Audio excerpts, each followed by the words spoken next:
চলতেছে আমাদের বিনোদন প্রিমিয়ার লিগ ওরফে বিপিএল, যাকে শর্টকাটে বলা হয় বিনোদন প্রিমিয়ার লিগ। বাংলাদেশের একটা বিনোদনের খোরাক এটা। এই প্রিমিয়ার লিগ আমরা তুলনা করি, আমরা বারবার আক্ষেপ করে বলি যে আইপিএল এত দূরে এগিয়ে গেল, পিএসএল এত দূরে এগিয়ে গেল, আইএল টি20 পরে এসে এগিয়ে গেল, ওখানে বিশ্বমানের সব প্লেয়াররা খেলে, কিন্তু আমাদের বিনোদন প্রিমিয়ার লিগ বিপিএল কেন আগেচ্ছে না?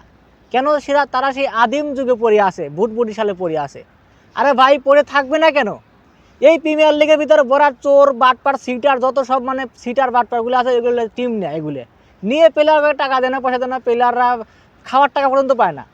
প্লেয়াররা যে মনে করেন যে এই হোটেল থেকে বেরোয় খাবে, সেই টাকাটা পর্যন্ত পায় না প্লেয়াররা।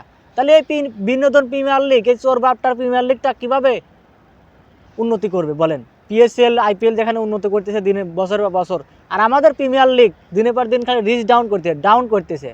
যত সব বাটপার ফাটপার দিয়ে বয়ে রাখছে প্রিমিয়ার লিগে। আর বলেন যে কেন আমাদের বিদেশি প্লেয়ার, ভালো ভালো প্লেয়াররা এই প্রিমিয়ার লিগ খেলতে আসে না?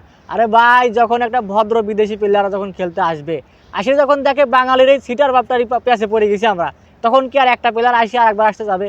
যদি একবার আসে পায় যে বাঙালির সিটার বাপটারি প্যাসে আমরা পড়ে গেছি, আর কি আসতে যাবে সেই লোকটা?